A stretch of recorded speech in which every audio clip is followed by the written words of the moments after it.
The moving truck pulled away from the curb on a sunny Saturday morning, leaving behind a modest two-story house with fresh paint and neatly trimmed hedges. The neighbors peered curiously from behind curtains and over fences. New people on Maple Street was always big news in this small suburban community where everyone knew each other's business. The new arrivals seemed ordinary enough, a woman who looked to be in her late 30s with laugh lines around her eyes, and her teenage son who had his mother's serious expression. They moved with quiet efficiency, carrying boxes from the small rental truck into their new home. Mrs. Reynolds from across the street was the first to bring over a welcome basket, unable to contain her curiosity any longer. "Welcome to the neighborhood." "I'm from number 27, she said brightly, thrusting forward a basket of muffins. "Thought you might like something sweet after all that heavy lifting." The woman accepted the basket with a reserved smile. "That's very kind. I'm Lisa, and this is my son Ben." Ben gave a small wave from behind a cardboard box labeled "Kitchen" in neat block letters. "We don't get many new folks around here," Mrs. Reynolds continued, trying to peek past Lisa into the house. "What brings you to our little corner of the world?" "Work transfer," Lisa replied simply. "And the school district has a good reputation." Ben shifted uncomfortably under Mrs. Reynolds' scrutiny. He'd been through this routine before. The polite questions that were really attempts to figure out their whole life story. His mom was an expert at giving just enough information to seem friendly without actually revealing anything important. "Well, if you need anything at all, don't hesitate to knock," Mrs. Reynolds finally said, reluctantly backing away when it became clear no additional information would be forthcoming. As the weeks passed, Lisa and Ben settled into a quiet routine. Lisa left early each morning in simple business attire and returned precisely at 5:30 p.m. Ben took the bus to the local high school, where he kept to himself, eating lunch alone and spending free periods in the library. It wasn't that he was unfriendly. He just found it hard to connect with people who had grown up together since kindergarten. The other kids noticed the new boy's reluctance to join in. Some interpreted his quietness as standoffishness, others as shyness. A few made half-hearted attempts to include him, but Ben's careful answers and unwillingness to share personal details made conversation difficult. "So, what does your dad do?" asked one boy during gym class as they waited their turns at the climbing rope. "Don't have one," Ben answered with the practiced ease of someone who'd given the same reply countless times. "Sorry. Man. Divorce?" "No, never met him." "That's rough. What about your mom? What's her deal?" Ben shrugged. "She works in logistics." "Logistics? Like shipping stuff?" "Something like that." The conversation might have ended there if not for Taylor, a loud boy with an even louder laugh who had been eavesdropping. "Logistics?" Taylor snorted. "Sounds boring as hell. No wonder you're so quiet. Probably inherited it from her." Ben's jaw tightened, but he said nothing. He'd learned long ago that responding only made things worse. Emboldened by Ben's silence, Taylor continued. "I saw your mom dropping you off last week. She looks so ordinary. Bet she's never done anything exciting in her whole life." A few boys laughed, but others looked uncomfortable. Ben focused on retying his shoelace, his fingers working methodically despite the heat rising in his face. "Leave him alone," said a girl named Zoe from the next group over. "Not everyone's parents are worth gossiping about." "I'm just saying," Taylor persisted. "She seems like the kind of lady who would scream at the sight of a spider." "Your mom ever do anything cool, new kid?" Ben stood up, his face expressionless. "She's just normal." "Normal?" Taylor repeated with a smirk.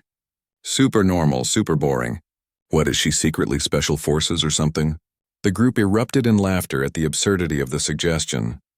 The image of the quiet, plain-dressed woman who drove a sensible sedan being some kind of military operative was too ridiculous not to laugh at. Even the gym teacher cracked a smile. Ben felt his ears burn but kept his expression neutral. He'd gotten good at that, hiding his feelings. His mom had taught him that skill, though she'd never explicitly said why it was important. Later that day, Ben walked home alone as usual. Their house was just far enough from school that the bus didn't make sense, but close enough to walk in 20 minutes. He kicked a stone along the sidewalk, replaying the conversation from gym class in his head. The truth was, Ben didn't actually know what his mom did. Logistics could mean anything. When he was younger, he'd asked more questions, but her answers were always vague. "I help organize things," she'd say. Or, "I make sure people get what they need when they need it." Once, when he was about 7, he'd found a box in the back of her closet while looking for his birthday presents. Inside were photos of his mom in different places. Desert landscapes, lush jungles, snowy mountains, always with groups of people whose faces he didn't recognize. When he'd asked about them, she'd gently taken the box and said, "That was from before you were born. A different life." She never got mad when he asked questions, but there was something in her eyes that made him stop pushing. A sadness, maybe, or a wariness. As Ben approached their street, he noticed a group of neighbors gathered on the Reynolds' front lawn. Mrs. Reynolds was gesturing wildly, her face pinched with worry. "Everything okay?" Ben asked, slowing his pace. Mr. Finch, an elderly man from 2 doors down, turned to him with a grave expression. "There's been a series of break-ins in the area. 3 houses hit in the last week, all in broad daylight. Mrs. Reynolds just got a call from her sister in the next town over saying they got robbed this morning." "The police think it might be the same group," added Mrs. Reynolds, clutching her cardigan tight around her despite the warm afternoon. "They're working their way through the county. Everyone needs to be on high alert." Ben nodded, suddenly eager to get home. His mom would want to know about this. When he walked through the front door, he found Lisa in the kitchen unpacking groceries with methodical precision. "Hey," he said, dropping his backpack on a chair. "Did you hear about the break-ins?" Lisa paused, a can of tomatoes in her hand. "What break-ins?" Ben relayed what he'd heard from the neighbors. As he spoke, he noticed a subtle change in his mother's posture. Her shoulders squared ever so slightly.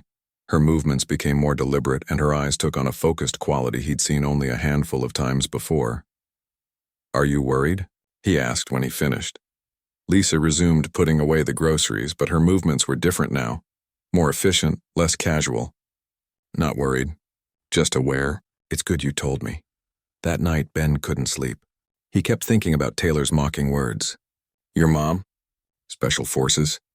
The kids at school would never know how much their jokes bothered him, not because they were mean, but because they highlighted how little he really knew about his own mother. From his bedroom window, Ben could see the street lamp casting long shadows across their front yard. Their neighborhood had always seemed so safe, with its manicured lawns and neighborhood watch signs. Now every shadow looked threatening. He heard a soft click and realized his mom was still awake. Curious, he crept down the hallway and found her in the living room, phone to her ear, speaking in a low voice. "Understood. Yes, I still have contacts in the area. If anything happens, I'll handle it until authorities arrive." She was using a tone he rarely heard, clipped, professional, with none of the warmth she typically used with him. It reminded him of the times they'd had to move suddenly, or when she'd pulled him out of school without explanation for a week-long vacation that felt more like hiding. Ben retreated to his room before she could catch him eavesdropping. As he lay in bed staring at the ceiling, he wondered again about the box of photographs, about the scars on his mother's body that she never explained, about the locked cabinet in the garage he wasn't allowed to touch. Maybe Taylor's joke wasn't so far off after all. The thought should have been comforting, but instead it left Ben feeling more unsettled than ever. If his mother wasn't who she seemed to be, then who was she? And what did that make him? In the darkness of his room, Ben made a decision. It was time to find out the truth about Lisa, the woman who had raised him with love but also with secrets. Little did he know, events were already in motion that would reveal exactly who his mother was, and it would happen much sooner than he expected. The next morning at breakfast, Ben watched his mom more carefully than usual. Lisa moved around the kitchen with the same quiet efficiency she always had. But now he noticed things he'd overlooked before. How she positioned herself with her back to the wall, how her eyes constantly scanned the windows, how she seemed to hear things before they happened. "You're staring," she said without turning around, reaching for the toaster as it popped. Ben quickly looked down at his cereal. "Sorry, just thinking." "About?" He hesitated. "The break-ins. Do you think we should be worried?" Lisa placed a piece of toast on her plate and sat across from him. "Being worried doesn't help. Being prepared does." She took a bite, chewed thoughtfully. "Remember what I taught you about home security?" Ben nodded. Since he was little, his mom had drilled certain habits into him. Always lock doors and windows. Notice if something in the house isn't how you Left it, have a backup plan.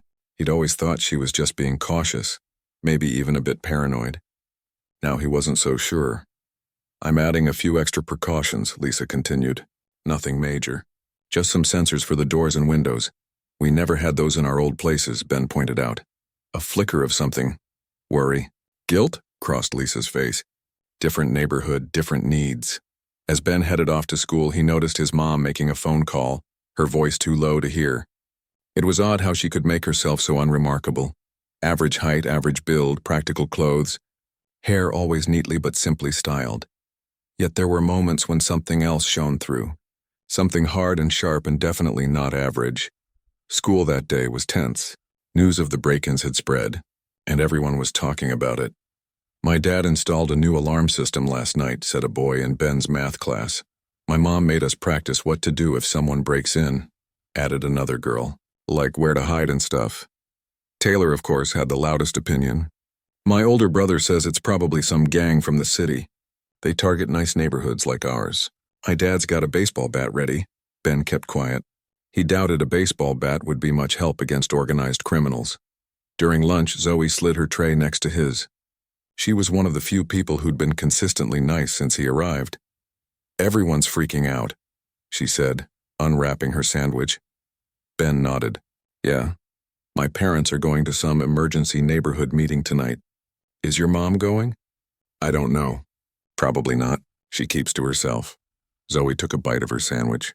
Taylor's been saying stupid stuff about her again. Just ignore him. What kind of stuff? Ben asked, even though he knew he shouldn't care. Zoe looked uncomfortable. Just that, single moms are easy targets. That the robbers will go after your house first because there's no man around. She rolled her eyes. He's an idiot. Ben's knuckles whitened around his water bottle. Yeah, an idiot. When the final bell rang, Ben hurried home, cutting across the park to shave off 5 minutes. As he approached his street, he saw several police cars parked along the curb. His heart jumped to his throat and he broke into a run. To his relief, the police weren't at his house but 2 doors down at the Andersons. A small crowd of neighbors had gathered behind the police tape. Ben spotted Mrs. Reynolds and made his way to her. What happened? He asked, breathless. Mrs. Reynolds clutched her purse to her chest. They hit the Andersons' house. Middle of the afternoon. Thank goodness no one was home. She leaned in closer. Officers said they're professionals. In and out in 10 minutes, knew exactly what they were looking for. Jewelry, cash, electronics. Ben scanned the crowd looking for his mother but didn't see her. When did it happen? About an hour ago. We heard the alarm, but by the time anyone called 911, they were long gone. Ben excused himself and jogged the rest of the way home. He found Lisa in the backyard on her hands and knees, apparently gardening. But the trowel in her hand was clean, and he noticed she was examining the fence line. Mom. She stood up smoothly. Hey, honey. How was school? Did you hear about the Andersons? Lisa nodded, brushing dirt from her jeans. I saw the commotion earlier. Aren't you worried? They're getting closer. She put a hand on his shoulder and guided him inside. Once the door was closed, her demeanor changed subtly. I've reinforced all the entry points, she said in a low voice. And I've got a few other measures in place. We'll be fine. What kind of measures? Ben asked. Nothing dangerous, she assured him. Just some early warning systems. And I've moved our important documents to a safer location. Ben followed her into the kitchen, where she began preparing dinner with the same calm she always had. It was maddening. Mom, everyone's freaking out. There's a neighborhood meeting tonight. Shouldn't we be doing something? Like what? She asked, slicing a bell pepper with precise movements. I don't know. Put up signs? Buy a gun? That's what everyone else is doing. Lisa set down her knife and looked at him directly. Ben, panic doesn't help in these situations. Trust me on this. How would you know?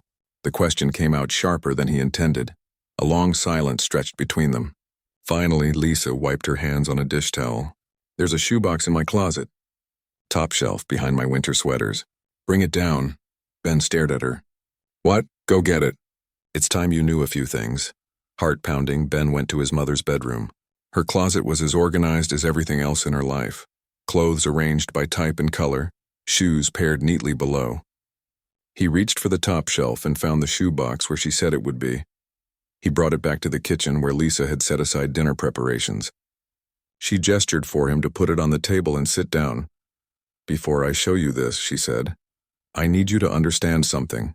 There are parts of my life I've kept from you to protect you, not because I don't trust you, but because knowing certain things can be a burden, sometimes even dangerous."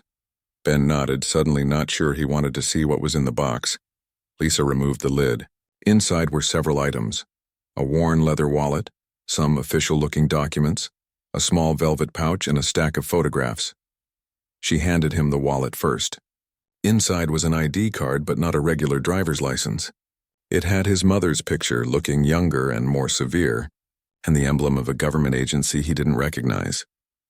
"I worked for a specialized branch of military intelligence for 12 years, Lisa said quietly. "Before you were born and for a short time after." Ben stared at the ID, trying to process this information. "Like a spy?" "No, not a spy. My team handled high-risk security situations.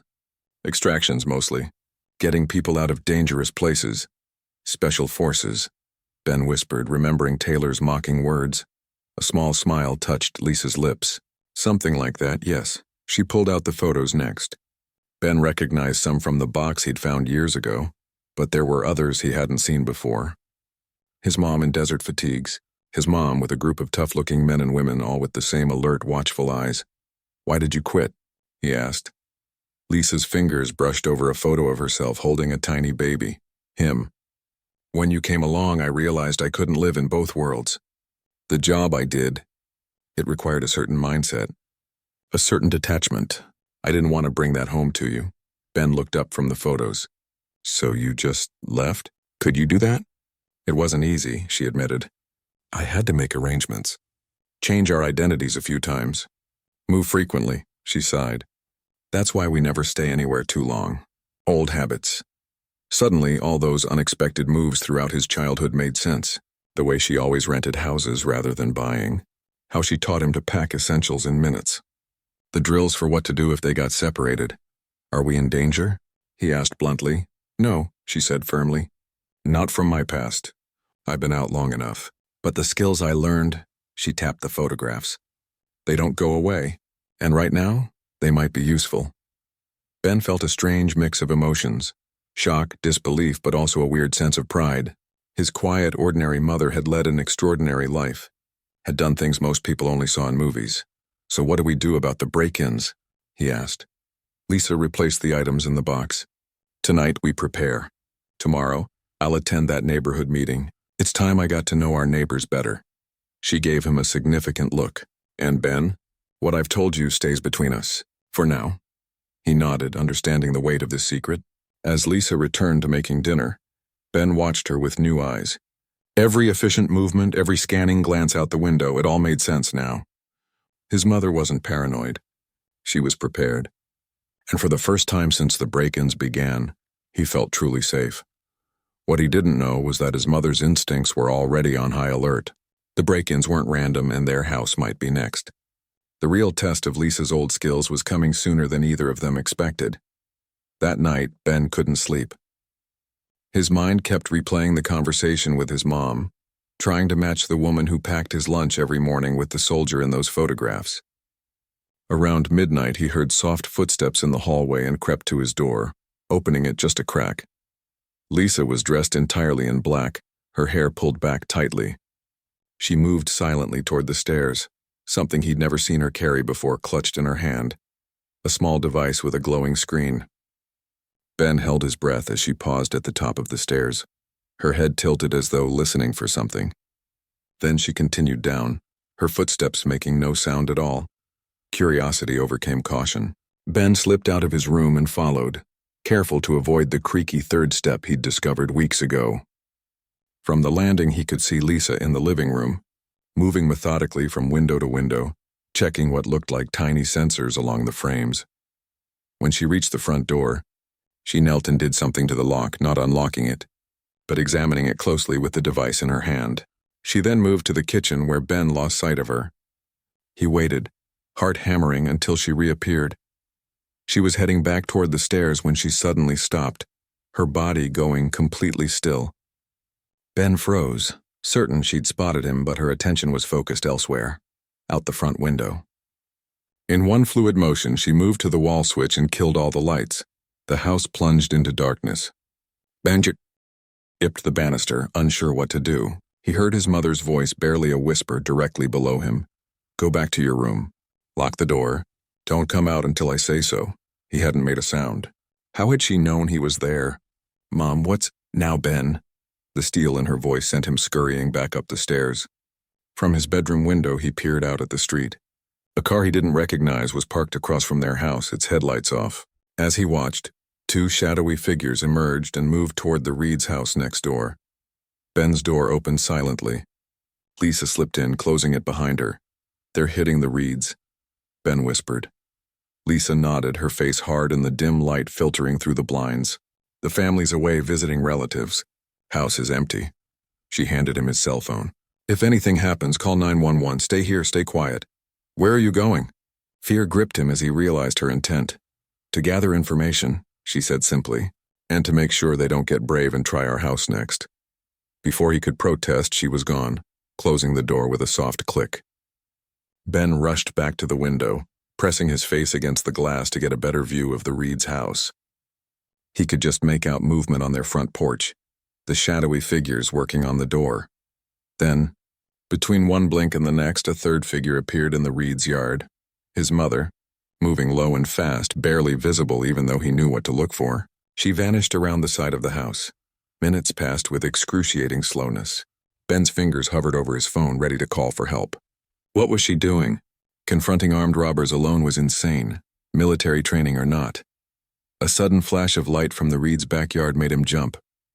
Then nothing, no alarms, no shouts, no commotion. The night settled back into silence. Ben strained to see what was happening. The two figures reappeared on the Reeds' front porch, but something was different. They moved more urgently now, looking over their shoulders repeatedly. They abandoned whatever they'd been doing to the door and hurried back to their car.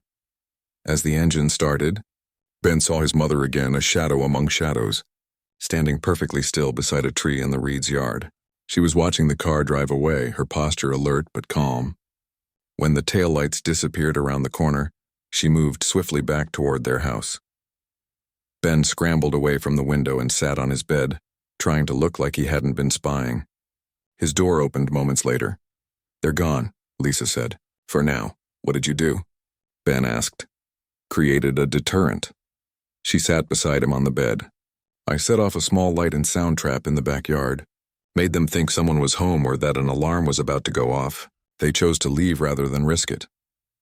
You could have just called the police, Ben pointed out. Police response time in this neighborhood is 7 minutes at best. They'd be gone in 3. She touched his shoulder. I didn't engage them, Ben, just scared them off. This time, he muttered. Lisa's expression softened. Get some sleep. I'm going to stay up a while longer. The next morning, Ben woke to the sound of voices downstairs. He found his mother in the kitchen with Mrs. Reynolds and a police officer. There was an attempted break-in at the Reeds' last night, the officer was explaining. Didn't get in, but they damaged the back door lock. How awful, Lisa said, her face the perfect picture of concerned neighbor. She wore a simple sweater and jeans, her hair loose around her shoulders. Not a trace of the black-clad figure from last night. Do they know it's the same people? Security camera 2 blocks over caught the car, the officer confirmed. Same vehicle as the Anderson break-in. Mrs. Reynolds clutched her coffee mug. What are we supposed to do? Just wait until they hit every house on the street. The department is increasing patrols in the area, the officer assured her. And there's the neighborhood meeting tonight. We'll have tips for securing your homes. After they left, Ben cornered his mom. You're really going to that meeting? Of course, Lisa said, washing out the coffee cups. It's important to show community solidarity at times like this. And it has nothing to do with getting information about the investigation? Ben asked skeptically. Lisa's lips twitched. That's a bonus. At school that day, the attempted break-in was all anyone talked about. The story had already grown in the telling. Now there were 3 robbers, all armed, who had fled when a mysterious alarm scared them off. My mom says we should get a dog, Zoe told Ben during study hall. A big, loud one. Dogs can be dealt with, Ben said without thinking. When Zoe gave him a strange look, he quickly added, I mean, burglars probably know how to handle guard dogs, right? They're professionals, Taylor, sitting nearby, snorted. What would you know about it? Your mom still going to hide in the house while everyone else tries to protect the neighborhood? Ben felt a surge of pride mixed with annoyance. If only Taylor knew. She's coming to the meeting tonight, actually. Taylor looked surprised, then smirked. Great. Maybe she can bake cookies while the men figure out how to catch these guys. Ben gripped his pencil so hard it nearly snapped. My mom doesn't bake. That evening, Ben walked with Lisa to the community center where the meeting was being held. The parking lot was full and the meeting room buzzed with anxious conversation. Lot of scared people, Lisa murmured, scanning the crowd with practiced eyes. Are you going to say anything? Ben asked nervously. About last night? She shook her head slightly. I'm just here to listen. The police captain opened the meeting with updates on the investigation. 4 houses hit, 1 attempted. Same method each time. Quick entry through back doors or windows, straight to master bedrooms for jewelry and cash, then electronics if time allowed. Professional job, possibly a crew from out of state working their way through affluent neighborhoods. They're escalating, the captain warned. Getting bolder. The first 2 houses were targeted during the day when families were out. Now they're hitting at night. A murmur of fear rippled through the room. Someone asked about increased patrols. We're stretched thin, the captain admitted. We've added cars when possible, but we can't be everywhere. Ben glanced at his mother. She sat perfectly still, her face composed. But he recognized the focused look in her eyes. She was processing everything, filing away details. Mr. Finch stood up shakily, leaning on his cane. What about a neighborhood watch? We used to have one years ago. The idea caught fire immediately. People volunteered, schedules were suggested. The police captain offered to provide training. Ben watched as his neighbors transformed their fear into action, taking control of what they could. Throughout it all, Lisa remained quiet, observing. Only when the discussion turned to communication methods did she raise her hand. Lisa from Maple Street, she said when called on. I'd suggest a text alert system. Faster than phone trees, reaches everyone at once. Her simple, practical suggestion was met with approval. She offered to help set it up, and just like that, his mom, who had barely spoken to these people before, was suddenly part of the community. As they walked home after the meeting, Ben said, You think the neighborhood watch will help? Lisa looked up at the night sky, thoughtful. It might. It's harder to hit a house when people are watching. But these aren't ordinary thieves. They're organized, methodical. They'll adapt. Ben shivered despite the mild evening. You think they'll be back? It wasn't a question, but Lisa answered anyway. Yes, they've had too much success here to give up easily. She put her arm around his shoulders. Don't worry. We'll be ready. We? Ben asked. Lisa smiled, and for a moment he saw a glimpse of the woman from the photographs, confident, capable, dangerous when necessary. Yes, we. It's time you learned a few things from your old mom. Starting tonight. Ben swallowed hard, equal parts excited and terrified. What kind of things? How to be invisible when you need to be. How to see what others miss. Her eyes met his, serious now. How to protect what matters. As they approached their house, Ben noticed Lisa's stride change, becoming more alert, her gaze sweeping the property in a pattern he now recognized as a security check. It struck him that he was seeing his mother clearly for the first time, not just as his mom, but as the highly trained professional she had once been, and still was. The next few days passed in a strange new reality for Ben. By day, life continued as normal, school, homework, dinner, but each evening, his mother would transform their routine into training sessions. Observation is your first line of defense, Lisa explained as they sat in their car outside the grocery store. Tell me 5 details about the man who just walked in. Ben frowned, trying to remember. A blue jacket? Brown hair, and start again. Don't just look. See. She pointed discreetly as another shopper approached the store. Watch this woman.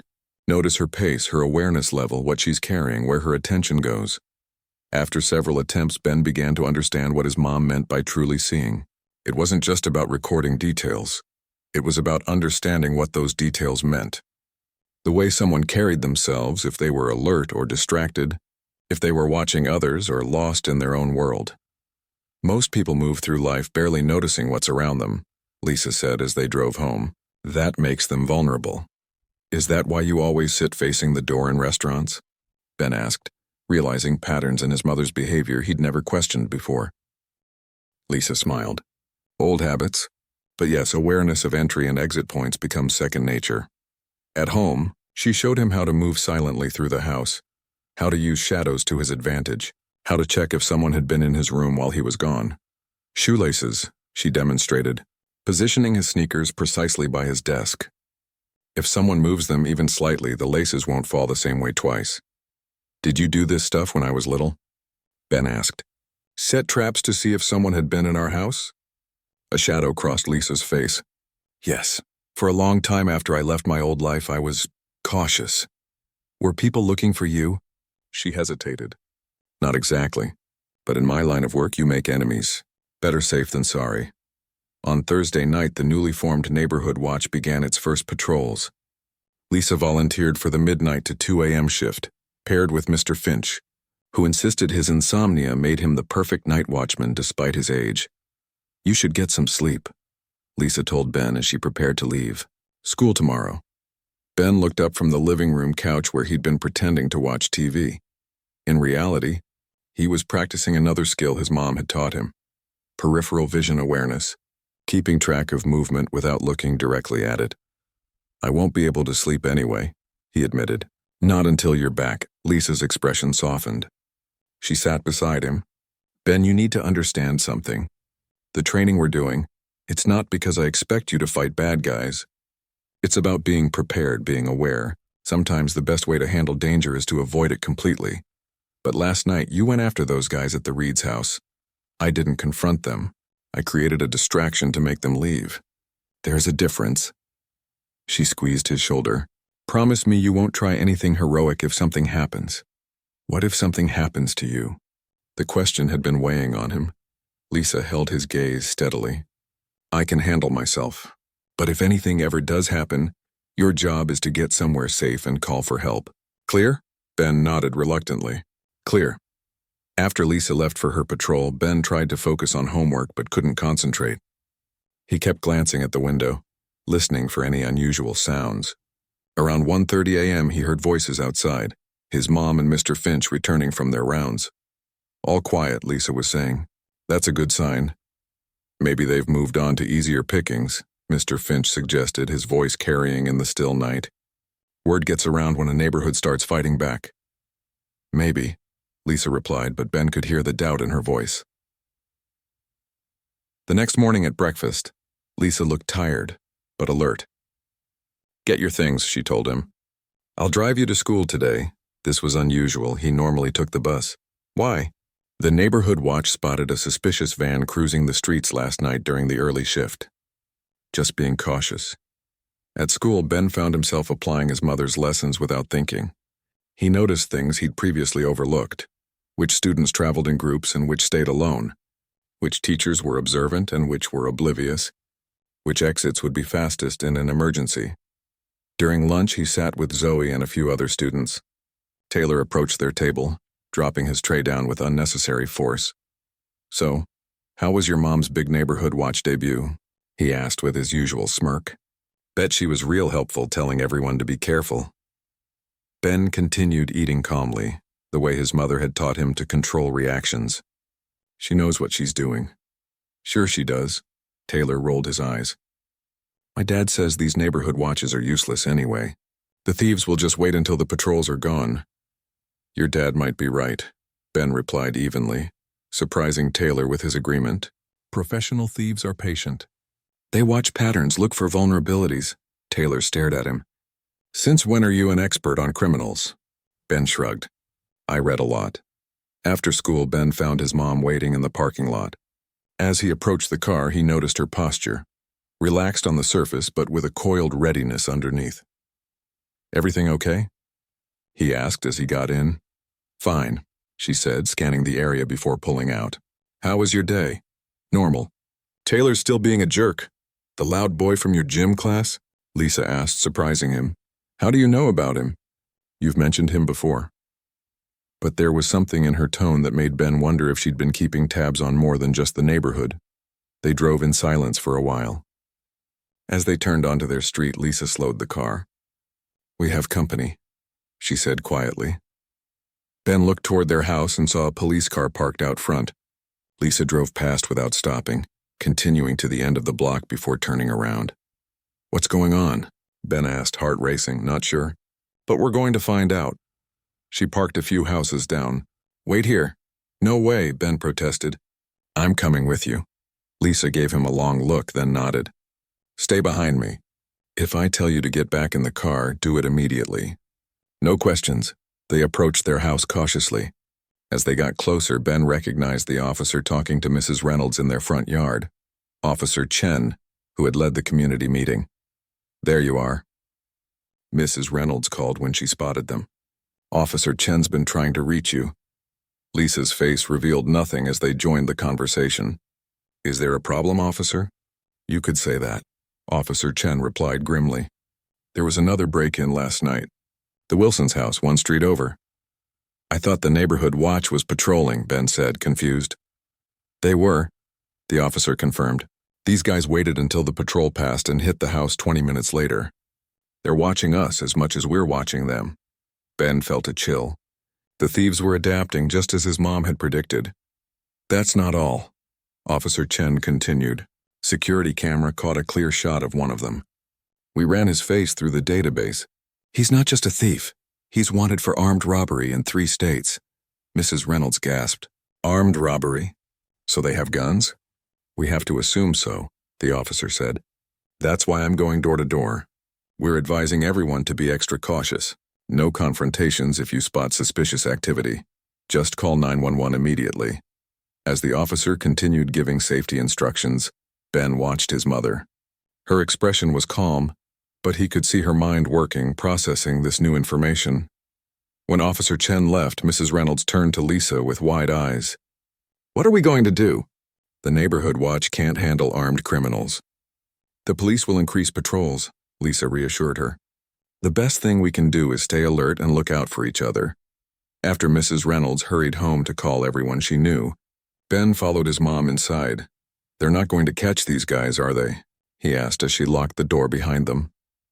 Lisa moved through the house, checking windows and doors with practiced efficiency. "Not before they hit another house or two." "How do you know?" "Pattern recognition." She drew the living room curtains closed.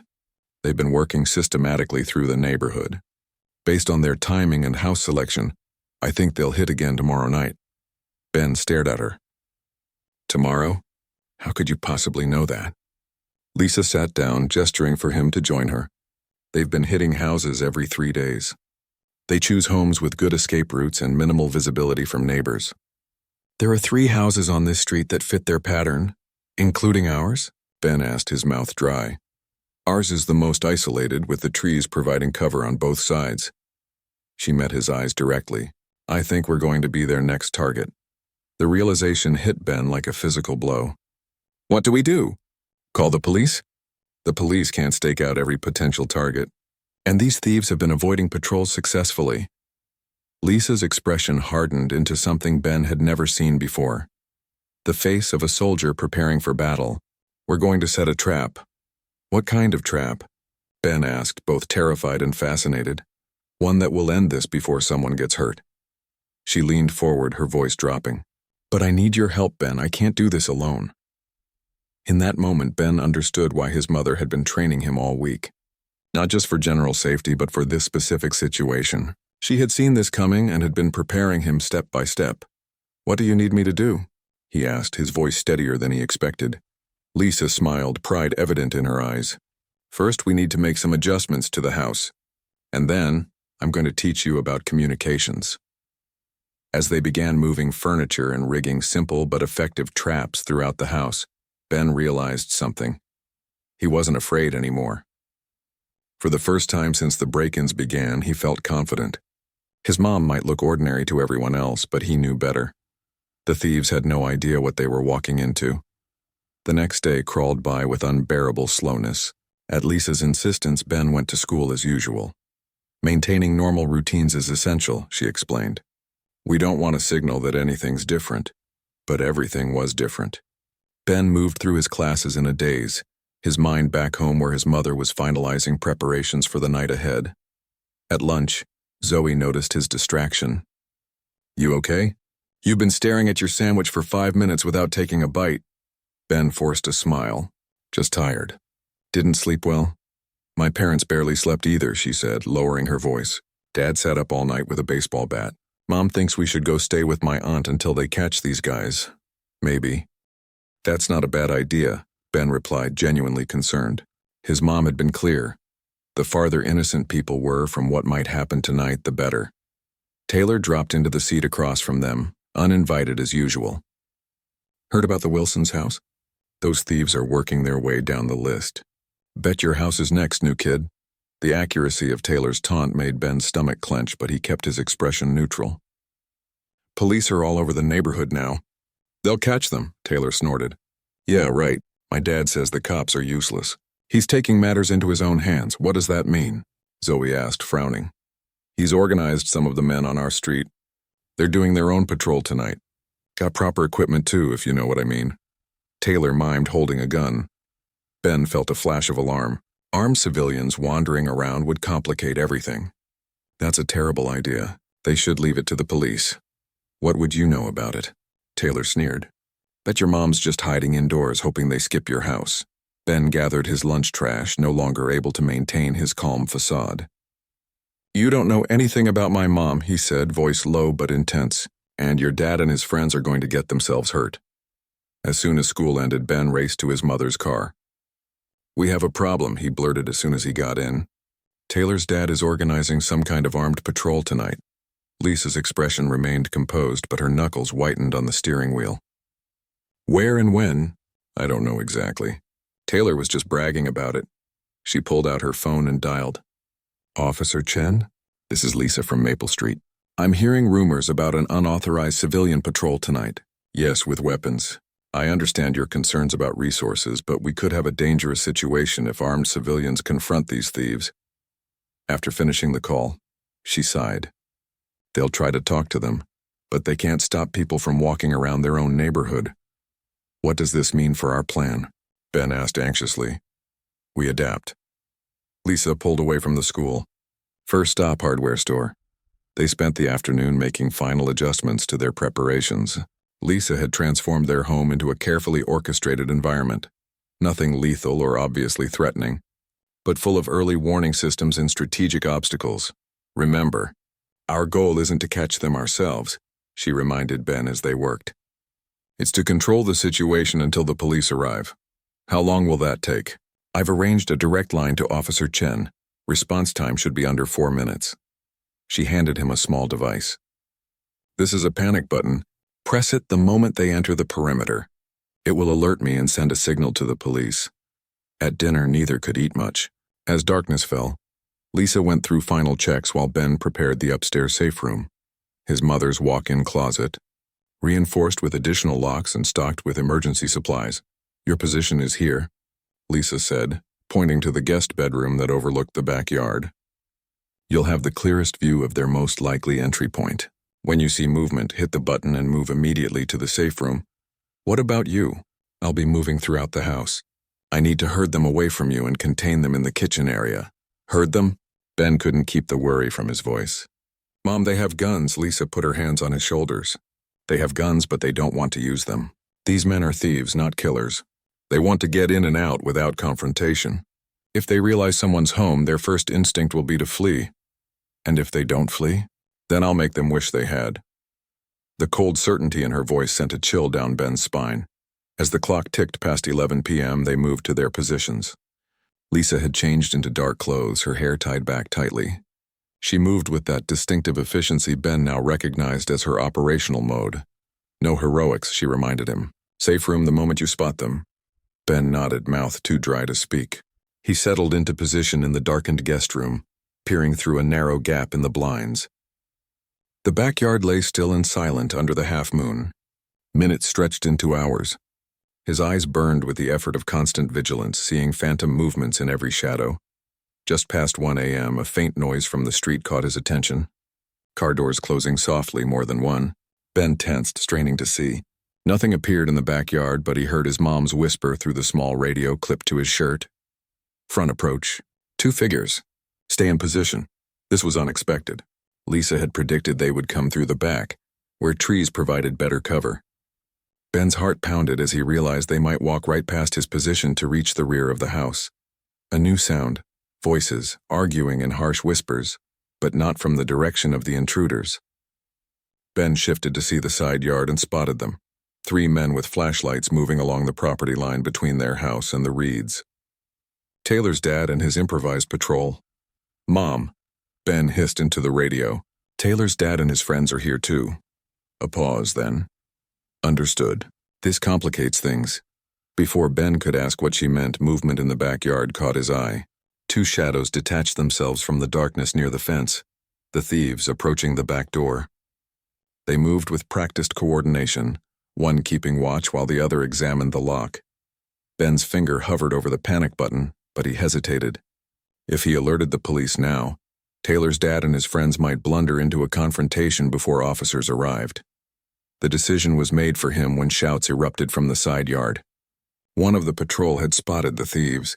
Flashlight beams swung wildly and someone yelled, "They're at the back door." Everything happened at once. The thieves bolted in opposite directions, one heading deeper into the yard, the other toward the side gate where Taylor's dad and his friends were converging. Ben pressed the panic button and heard his mom's voice through the radio. "Safe room now." He ran to the master bedroom and locked himself in the reinforced closet as instructed, but couldn't resist peering through the slats of the louvered door. From here he could see out the bedroom window to the backyard. What he saw took his breath away. His mother moved like water across the lawn, intercepting the thief who had fled deeper into the yard. The man was easily twice her size, but Lisa didn't hesitate. She closed the distance before he could react, using his momentum against him. A precise series of movements too fast to follow, and the man was on the ground, subdued. Shouting came from the front of the house now, Taylor's dad confronting the second thief.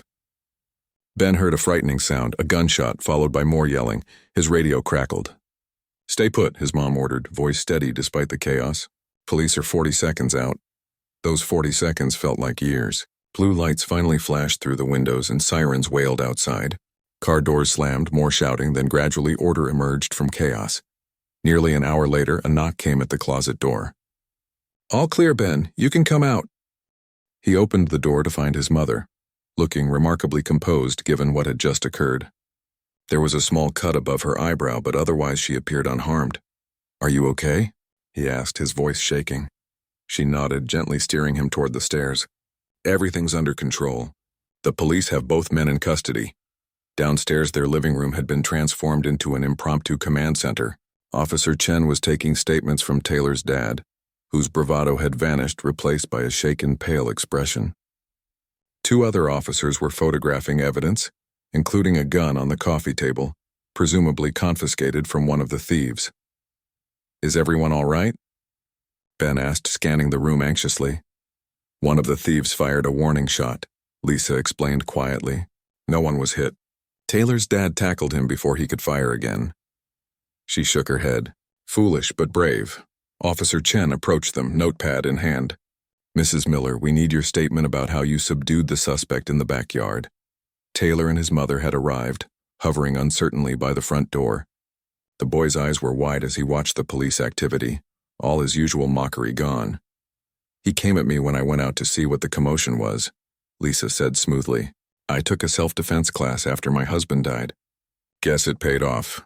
The officer looked skeptical but continued taking notes. When he moved away, Ben whispered, "Self-defense class?" Lisa's lips twitched. "Technically true, just not the whole truth." As dawn broke, the last police car finally left. The thieves were in custody, the stolen property from previous break-ins found in their vehicle. The neighborhood was safe again. Ben and Lisa sat on their porch steps watching the sunrise. The events of the night felt dreamlike now in the golden morning light. "You were amazing," Ben said finally. "The way you took down that guy? I've never seen anything like it." "I told you I could handle myself," she replied, but without her usual reserve. Something had shifted between them. "Do you miss it?" he asked suddenly. "Your old life?" Lisa considered the question. "Parts of it. The clarity of purpose, the camaraderie." She glanced at him. "But I've never regretted my choice to leave. Not for a second. Because of me? Because of you." She put her arm around his shoulders. "Some things are worth protecting, Ben." worth any sacrifice. From across the street, they saw Taylor and his father emerge from their house. Taylor spotted them and, after a moment's hesitation, raised his hand in a tentative wave. Ben waved back, a small smile forming. "Think I'll get respect at school now that everyone knows my mom took down an armed robber?" Lisa laughed, the sound lighter than he'd ever heard from her. "Probably. Though remember, it was just a self-defense class." "Right," Ben nodded, playing along. "Nothing special about my mom. Just your average single mother." "Exactly," Lisa agreed, her eyes twinkling with a spark of mischief he'd never seen before. "Nothing special at all." As neighbors began emerging from their homes, coming to check on them and share their experiences of the night's drama, Ben watched his mother transform once again, becoming the friendly, unremarkable neighbor who had simply been in the right place at the right time. Only he knew the truth. Only he had seen who she really was, what she was capable of, and somehow keeping that knowledge between them made it all the more special. "Your mom? Special forces?" Taylor had mocked if he only knew.